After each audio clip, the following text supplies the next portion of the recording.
Hi guys, so welcome back to the videos. Um, so in my last few videos, I had explained what uh, balance sheet is, what is a profit and loss account, and what are the components of balance sheet and profit and loss account.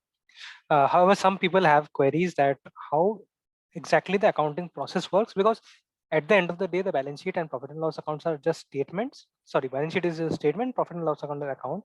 So how does at the end of the day accounts are being made and how are they prepared? What is the process? So to explain the process, I'm making this video. Now, just to understand the concept that you guys are not going to be accountants. Okay, so don't go too much into detail of like what's happening, everything.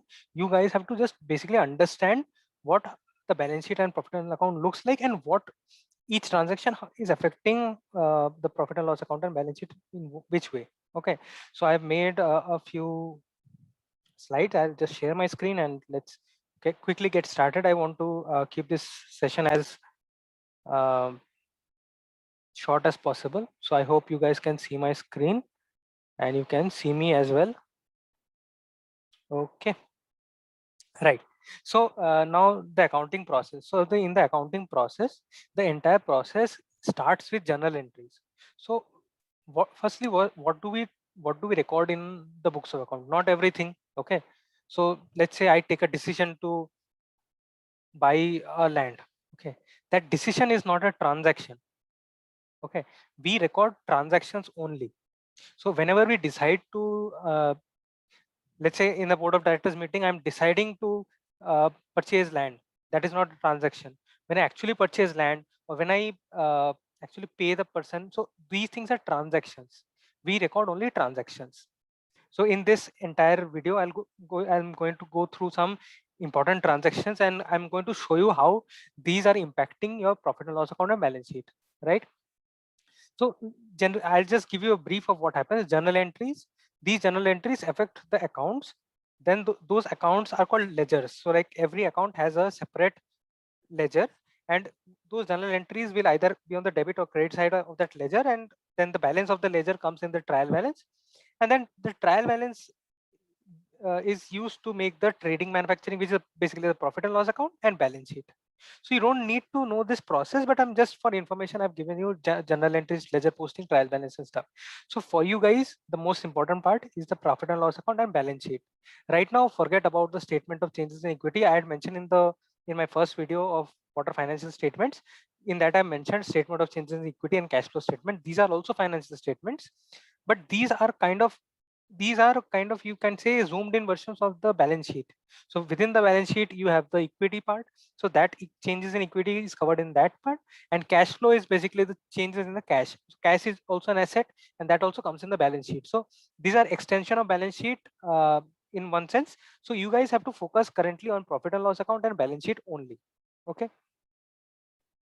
Okay, so the basic thing is profit and loss account. How is it created? Profit and loss account, you have the income, so like revenue from operation, other income, and then you have expenses. So expenses could be like cost of manufacturing, purchase, and then changes in this inventory, finance cost, depreciation, other expenses and stuff. So income, basic thing is income. Expense will either give you profit or loss. If the expense is more than the income, then you'll give loss. If the income is more than expenses, you'll get profit. Now in the balance sheet side, we have two things. I hope you guys remember this thing. In the balance sheet, we have two things. One is the asset side and the liability side. In the asset side, we'd have current asset, non-current asset. Forget that right now. In the liability side, we have equity and liability. Okay, so basically the assets are what we own and liabilities are what we owe, what we have to give. Okay, so within the liabilities we have two things, equity and liability. Equity is the shareholders fund, which is the owner's fund, and liability is the borrowed capital or borrowed fund or any payable, whatever is there. So then again, within liabilities we have current liabilities, non-current liabilities, based on the when you have to pay it back. So that's the, so basically what happens is whatever profit and loss is accrued, that belongs to the owner. For the liabilities, what happens? If I take a loan, I have to pay the interest. So that interest comes under expenses. After doing whatever income, expense, whatever is my profit or loss, I add if it's profit, I add it to the equity. If it's loss, I deduct it and I put it in and I reduce it from my equity, because if I'm incurring losses, the shareholders have to take that loss. So that's why profit is added to equity, loss is deducted from equity. This entire process from one to here, this is called preparation of financial statements, right? I hope this part is clear. I'm just moving on. Now there's something called as the accounting equation, which is based on this principle of double entry bookkeeping. Now what is double entry bookkeeping? Double entry bookkeeping basically says that any transaction will have an impact on the debit side and credit side. Now what is debit side, credit side, don't worry. Okay, so basically they say that whatever transaction will be there will be two entries, one on the inflow and one on the outflow. Okay, so generally the inflow is called the debit side and credit side. So don't get into the debit credit part because you'll get confused. So basically what happens, see, any transaction, you take a loan, something comes, something goes. When you take that loan, your or let's say if you take if you buy an asset, easier example, if you buy an asset, what happens? Your asset comes, so you purchase an asset and then you pay cash, so another asset goes. So if something comes into the balance sheet, something has to go out. Okay, think of it like that inflow and outflow will be same. Now this accounting equation is basically says that asset equal to equity plus liability. You know, both sides of the balance sheet tallies. Okay, I won't say both side. Now the balance sheet looks like this. Earlier when we used to study it, it was a T-shaped thing, so we used to say both side tallies. But if you see it like this, that equity and liability and then asset, both have to tally. So equity and liability is the source of fund and application fund, I've already explained. So remember this thing. Now any transaction can have two kinds of impacts. One is that it will only impact the balance sheet, or it will only impact the profit and loss account. Sorry, only impact the balance, impact both the balance sheet and profit and loss account. Generally, there are no transactions which impact only profit and loss account. It's very rare, or I can't think of any right now, but there could be. But generally, it's only either only balance sheet or balance sheet and profit and loss account both. Okay, so let's start with a few transactions, very simple transactions, which only affect the balance sheet. Now, case one. So issued share capital. So share capital, whenever the company issues share capital, what happens? I issue the share capital. The people in the market, they want to buy my shares, either market or owners, whoever, they want to buy my shares, they want to give me cash and buy my shares. So in this accounting equation, what is the impact? Asset increases because I get cash from the market. So it's cash increases, and equity increases because I am getting shareholders fund. So on the equity side, equity share capital increases. So you see, and there is no impact on the liability. So you see, whatever will happen will impact the both sides. And I'll show this in every example that I've given. So now if we come to the balance sheet, I'll just zoom out a little so you can see the entire thing. Okay, so in the balance sheet, what happens? Equity and liability shareholders funds. I'm showing this as per division 1 of schedule 3. So within equity share capital, equities and liabilities, shareholders fund and capital share capital, you have 50 over here. And then there's no non-current liability, no current liability. Then again asset, non-current asset, current asset. Within current asset, you have cash and cash equivalents. 50. It's very important for you guys if you have not yet written down the headings. So very important thing is go and write the balance sheet headings and the profit and loss account headings, because whatever transaction you have to record, you have to record it between on those headings only. You can't make up new headings. Okay, so it's very important to know the order and the headings. So just take a plain piece of paper and write down the components or the things in the balance sheet and profit and loss account, which is very important. Okay, so I've written those things. So because I have no current liability or non-current liability, I have not recorded anything over here. So only my share capital is increasing, cash and cash equivalent is increasing. So both my asset side and liability side both are increasing, and it's always equal. This is very important. It's always equal. And profit and loss account, there was no impact over here because there's no profit and loss. I'm just issuing share capital, right? Case 2. Case 2 is purchase of land, okay, for 20 lakhs and purchase of machinery for 10 lakhs. Now again, just don't think of this, just look at the equation and think what is happening. So when I purchase land or purchase machinery, machinery is coming, and what is going out? My cash, right? So land and building received, this is the inflow, and cash paid is the outflow. Now, if we try to plot it in the accounting equation, this is what the equation will look like. Now, in the earlier equation, what happened was that there was impact on both sides, on the asset side as well and liability side as well. But it's not necessary that your impact will be on both sides. It could be the impact is on one side and it's getting cancelled out.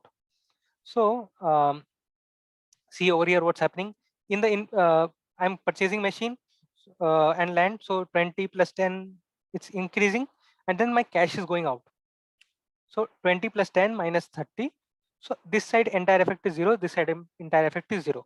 So you guys are understanding that whatever will happen will have the balance will tally, like the equation will always tally.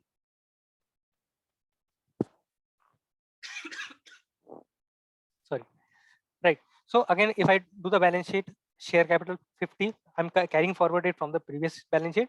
So it's 50 over here, still no current liability, no current non-current liability. As said, this comes under the heading property, plant, and equipment. Okay. So generally what happens is in the balance sheet, we only show it as a single line item as PPE or property, plant, equipment. And then here you'll see a note like note 1. And then within the note 1, you'll see like land, machinery, and so on. So just for simplicity, I've written it over here 20 plus 10. So this is increasing and my cash has gone out, cash and cash equivalent. It's cash and cash equivalent, not YC. So cash and cash equivalent, it was earlier 50. Now I paid 30 lakhs. So my balance is 50 again. So 50 and 50 is matching. Hopefully this part is clear. Again, no profit and loss account. Case number 3. Case number 3. What I'm doing is I'm taking a loan from SBI for 10 lakhs. Okay, just the loan, and I'm mortgaging against the land. So here two things are happening. One is I'm taking the loan and I'm mortgaging that loan against my land. Now think of what happens when you take a loan. So you take a loan, so there's a loan component, there's a cash component because you get the cash from the bank, and also here it says that mortgage of land, so something with land.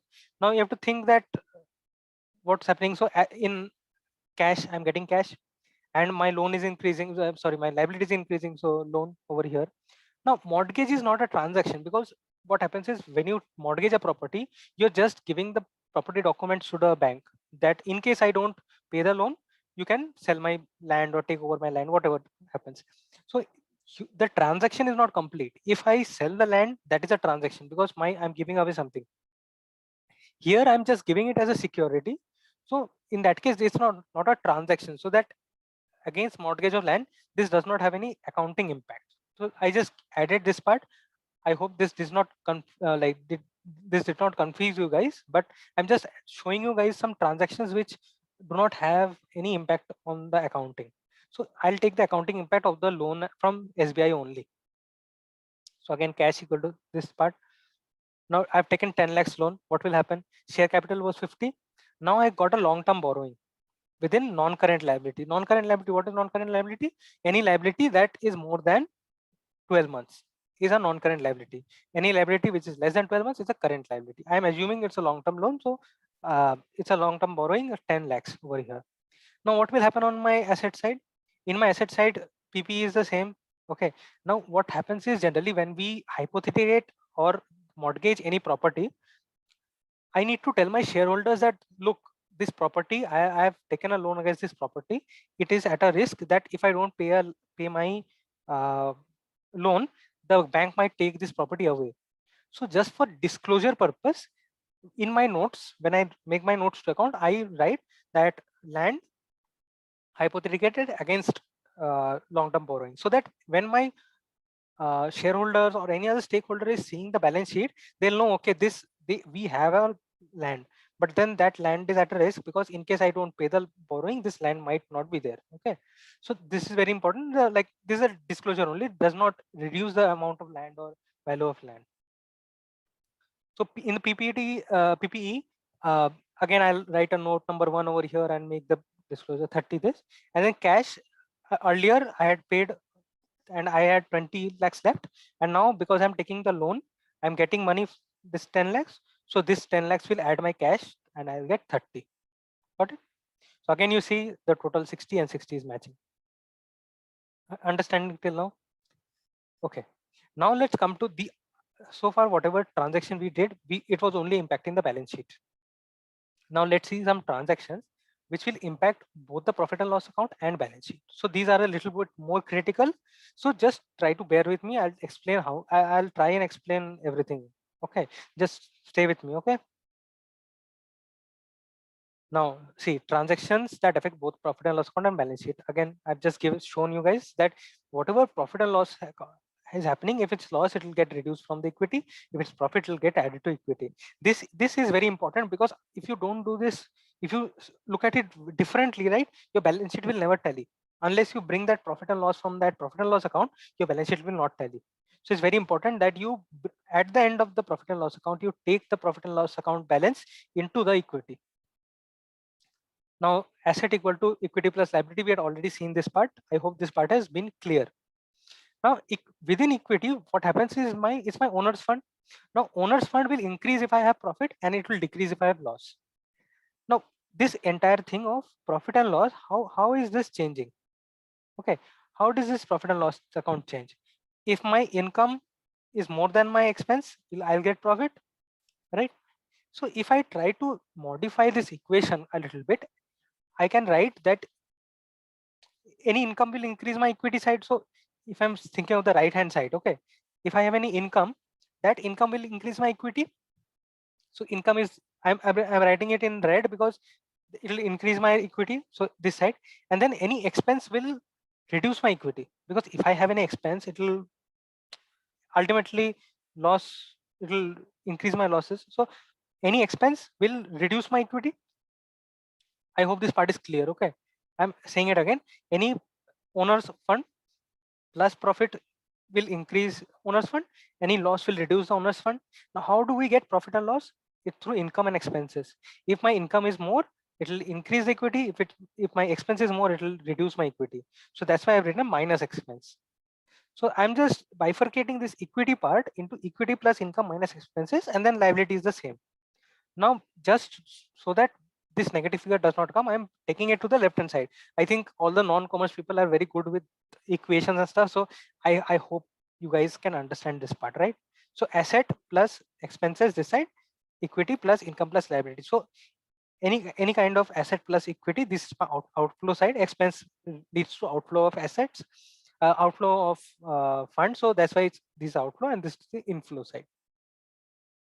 I hope this part is clear. I've just added the income and expenses into that accounting equation, right? Alternatively, you can think of this way as that, since expenses are, what does expense do? If I incur any expense, if I pay it, my asset will reduce. If I don't pay it, my liability will increase. So like if I incur wages, okay, if I pay the wages, my cash will go down, so my asset will decrease. If I don't pay the wages, I have a liability standing that I have to pay it sometime, so my liability will increase. Similarly, in any income, if I have any income, if I receive that income, I'll get the cash or money, so that is an asset will increase. And if I have not received that money, it will reduce my liability, because sorry, not reduce the liability, it will again create an asset. Okay, so this part is wrong. If I don't receive the income, it will create an asset of asset receivable. Okay, so this is wrong, right? So anyways, I hope this part is clear, how I got asset equal to equity plus liability, and asset plus expenses equal to equity plus income minus liability, plus liability, right? If you want to drink some water or something, have some water, because the next transactions are going to be a little more complicated. But I'll try to finish it as quickly as possible, because I know I don't want to make it a very long video. Okay, take a breathe in, breathe out. Okay, let's go. Okay, now case 4. So case 4, I have taken example of wages paid and revenue from revenue from services. Basically, I'm not taken any manufacturing examples, because again, with manufacturing there is a stock thing, and so again it becomes complicated. So just for a thing, just imagine that revenue from services. So I as a service provider, I provide any service to the like, let's say you provide you are an artist, you provide services and you pay wages. Okay, So revenue from services is my revenue, which is my income, and wages paid is my expense. Again, so now we have this accounting equation which we wrote: asset plus expenses equal to equity plus liability plus income. Now for the first expense, let's forget this one for now. Now within expense wages paid, what will happen? I'll pay wages, which is my expense, and when I pay wages, my cash will go out, so my asset will reduce. So here what's happening is asset is reducing, and if I write anything in bracket, that means that it's going out. If it's not in bracket, means it's positive. That's how we do it in accounting. If you write any figure in bracket, means that it's negative. Okay, so cash is going out and wages is being incurred. So again, you see it's a on the left hand side only, and the account and the equation will tally. Don't worry, I'll show you the balance sheet and profit and loss account as well, so don't worry. Now let's take the example of the revenue from services. So revenue from services, what happens? I'll just remove these things. Now with revenue from services, you've received income. Okay, so income is here. Income will increase. Now when you receive money from your sales, you receive cash. So cash is increasing on this side and revenue is increasing, and again you see the account, that equation is telling. Now in the profit and loss account, how do we show this? So this revenue from services 5 lakhs comes over here, revenue from operations. Wages paid 2 lakhs is an other expenses, so 2 lakhs over here, and now the profit becomes 3 lakhs. Now balance sheet, I've taken it from the earlier balance sheet. I hope you guys are following. I'm just showing you guys where the changes are. Okay, so one change is here. I've added the income, I've added the expenses, and I've got the profit. Okay, now this profit, earlier we only had the share capital. Now what happens is when I earn any income, or sorry, when I earn any profit, that profit goes to the reserves and surplus. So if you see the balance sheet, if you see the format of the balance sheet, there below share capital, there's something called reserves and surplus. So this profit goes directly into the reserves and surplus. Again, these are same, total comes to 63. And what happens in the cash and cash equivalent? So I earlier had 30 balance. Now I paid 2 lakhs for the wages and I received 5 lakhs for the income. So ultimately my cash and cash equivalent becomes 33, and again my balance sheet tallies. Okay, I hope this part is clear. Now in this case, what was happening is I was paying the cash, like paying the wages, and I was receiving the money. So ideal situation. But in the real world, it does not happen like that. Okay, you have debtors and creditors. So now I've taken an example of wages, same 2 lakhs, but I have paid only 1 lakh wages and 1 lakh is still due, which I have still to pay. So in this case, what will happen? So wages is, again, see, wages is expenses. So 2 lakhs over here I'll pay. Got it? Earlier what was happening, because I had paid 2 lakhs, it was coming -2 over here, and the equation was telling, but this time I've only paid 1. Now where is the other effect? That other effect is coming in the current liabilities, trade payables, because I have to pay that person. So it could be other payables, trade payables, whatever, wages payable. So here that wages payable is coming. Okay, I know this part is a little bit, might be a little bit tricky. So just try to think of this, like what is happening. See, wages, I have incurred expenses. So one impact is there. Second impact is I paid the cash, but I'm only paid 1 lakhs. So where is the rest 1 lakh? That rest 1 lakh I have to pay again, na? So that is creating a liability for me, that I have to pay something. Liability. What is liability? Liability is a present obligation to a past present obligation created by a past event. So it's liability. I have to pay that. Like in future, I have to pay that. So that's why liability is created. Again, you see -1 +2 1. So that entire equation is telling. Wages, cash bank, trade payables, wages payable. I'll put this in the description. You can access this. Okay. Revenue and sales. So what happens is revenue or sales equal to 5 lakhs is the income. So for example, revenue or sales equal to 5 lakhs. Like the earlier example, I had sold my services for 5 lakhs. Out of that, like most clients, they don't pay the entire thing first. So I have received only 3 lakhs, and then 2 lakhs is receivable, right? So 5 lakhs is my income, same like earlier. Now last time what happened was I got 5 lakhs, but this time I'm not getting 5 lakhs. I am getting only 3 lakhs from the client. So 3 lakhs cash is increasing, and the rest 2 lakhs is my trade receivable, because I am going to get the money eventually, but I'm not received that. It's a receivable, so it's an asset. Earlier what was happening is this was a liability, because it's my liability to pay that person. Okay, so that's why any payable will be a liability, any receivable will be an asset. So asset plus expenses equal to equity plus liability plus income. Now what are the impacts? 5 lakhs is my income, I'll put it over here. Cash 3 lakhs is an asset, and then again trade receivables is also an asset. So again 5 plus 5 equal to is equal. Okay, now what will the impact be of both these transactions in the balance sheet? I'm not going through these parts because, excuse me, I'm not going through these parts because it's the same as the earlier thing. So revenue from operation, other expenses, profit and loss account, same thing. No change in that, because even though I have not received that money from my client, I will book the revenue because I have already provided a service. So I will record that entire revenue. So record revenue from operations, 5 lakhs, entire thing, not only the 3 lakhs, the entire thing. Similarly, expenses, even though I have paid only 1 lakh, I will in my expenses, I will record the entire thing. So other expenses 2 lakhs, and I have got a profit. Profit will go into the reserve surplus. This part is clear, right?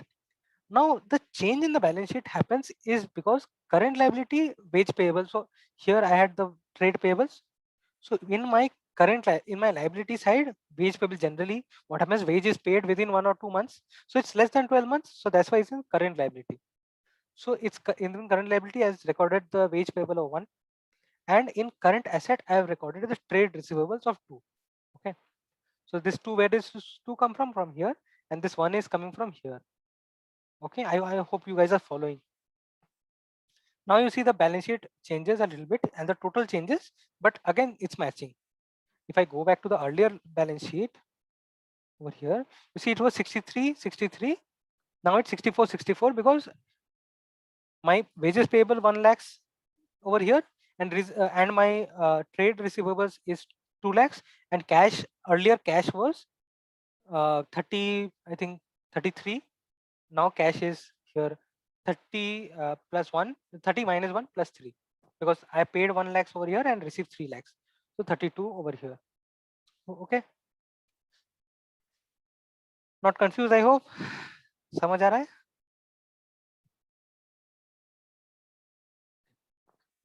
We are almost at the end, last page. Okay, don't skip the video. Okay, depreciation. Now people might be scared, like, my god, depreciation. I don't know why people get scared of depreciation. Okay, not because I'm a CA, that's why I'm not scared, but it's not thing, like, don't worry about it. I'll explain. So what is depreciation? I hope you guys know a little bit. Like, depreciation is basically systematic allocation of the entire expenses. So you have bought a machine. So in my earlier example, I had shown that 10 lakhs I have bought a machine. Now that entire machine that I bought for 10 lakhs, that will be used for the entire period of operations of that machine, not in the first year only. No? If I incur that entire expense in the first year and I put it in the profit and loss account, there will be huge hit in my profit and loss account, which I don't want. I want that is because I'll get revenue from that over a period of time. I'll also charge that expense over a period of time. Now, depreciation has multiple methods.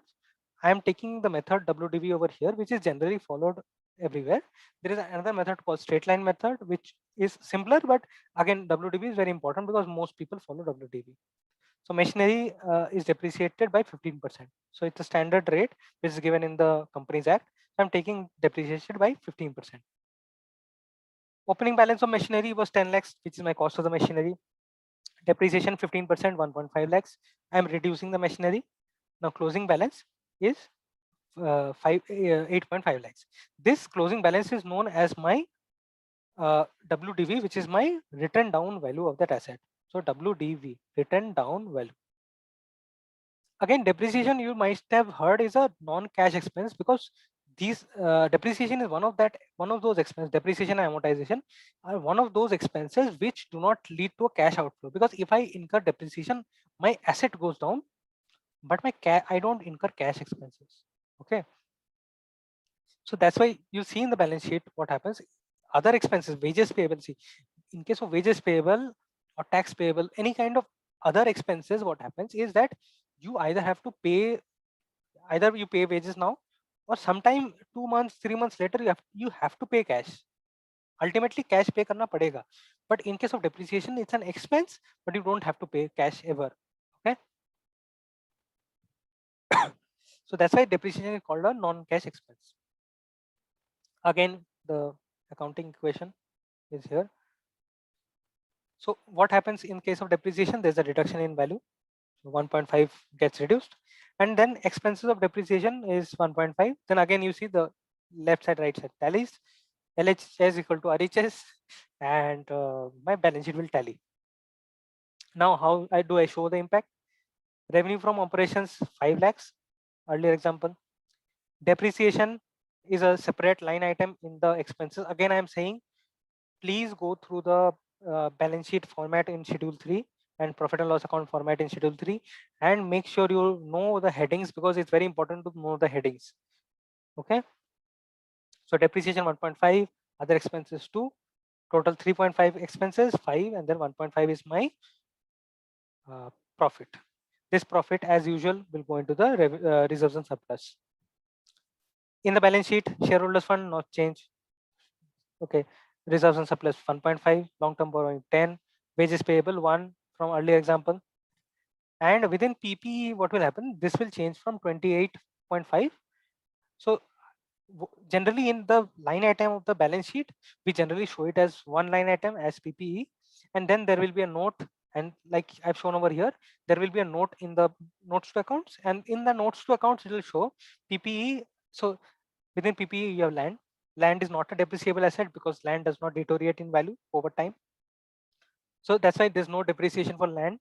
For machinery, we have depreciation. So opening WDV was 10 minus depreciation, closing WDV, and we record the closing WDV 28.5. So I've taken this 28.5 from here and I've taken it into PPE. Trade receivable to cash too. There's no impact of cash in the depreciation. So again, 62.5, 62.5, it's again same. Okay. So you see, whatever happens. So ultimately, I'll go back to my initial slide again.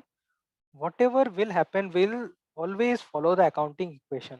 Okay, whether you see it as debit credit, whether you see it as inflow outflow, whether you see it as asset equal to equity plus liability, any equation you put it in, always the left hand side will be equal to the right hand side,